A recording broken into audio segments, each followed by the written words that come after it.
So as a child, I was really lucky enough to grow up in a family where food was an amazing, festive, nurturing thing, particularly with my great auntie May, who was my sort of real ambassador of gorgeous food. Auntie May was the one who would bake the Chelsea buns at 5 o'clock in the morning, so we would wake up with gorgeous smells of homemade marmalades, Chelsea buns, and yet every little eating occasion with Auntie May was a gorgeous thing. Auntie May really inspired me to find a career that was all about nurturing people through food. So I set up Nourish, which is a website, a community, a resource that people can download into their homes, because having looked after people for 25 years, I realised there's such a big need for people to understand the foods that will nourish them. And particularly in my life, because my dad has a type of dementia called frontal temporal lobe dementia.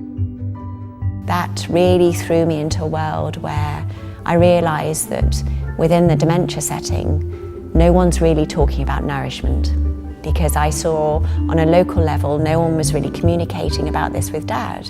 So whatever health scenario you find yourself in, or someone that's close to you, what we're wanting to do through Nourish is bring ideas, recipes, support, inspiration, so that in a situation where you're feeling vulnerable, we always give you ideas and advice and things that you can try.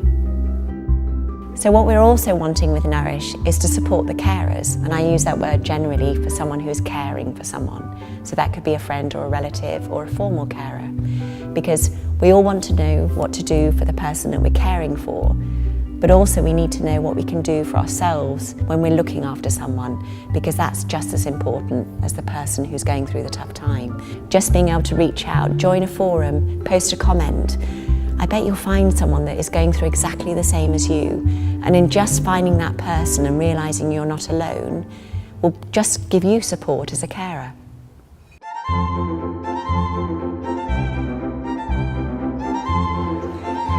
Today is a really special day because it's the launch of the first Nourish Afternoon Tea. I wanted to create an afternoon tea that actually addressed some of the common challenges that people have if they're struggling with their health. For instance, if you have a swallowing difficulty or a sore mouth or loss of appetite, sometimes sitting down to a piece of hard cake can be crippling.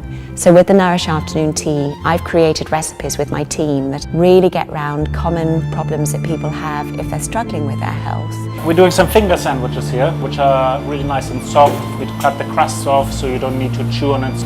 Then we've made some fresh ginger cake made with dark treacle. Just to keep it a little bit fresh, we've done a nice little seasonal salad with fennel, tomatoes, carrots. We'll then have our signature trifle, which is a nice rhubarb trifle with homemade custard, sponge, and then a nice rhubarb jelly set in. And then we've got nice jelly, which is blood orange jelly. We really want to start shouting from the rooftops that there's gorgeous food that you can have in your life when you're struggling with your health.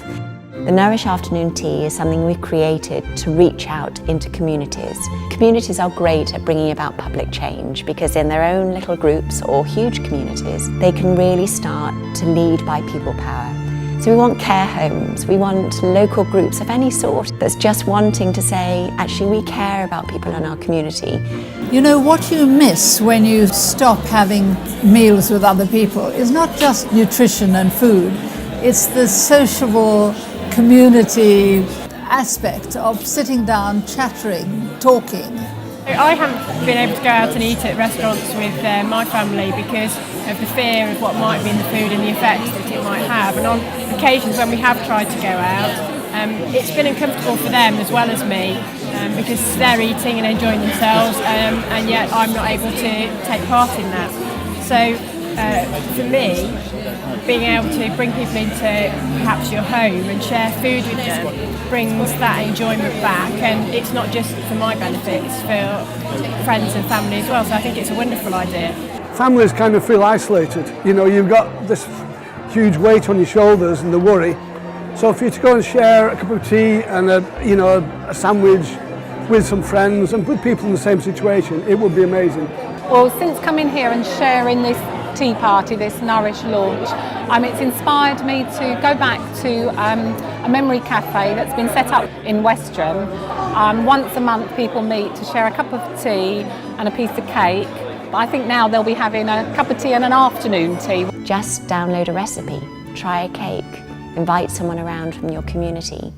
See that actually in that simple gesture, you're just showing someone that you're caring about, that there's a way of communicating. If we can combine good food and good nutrition and good company, we can make at least a moment in everybody's day, a sort of interval of pleasure.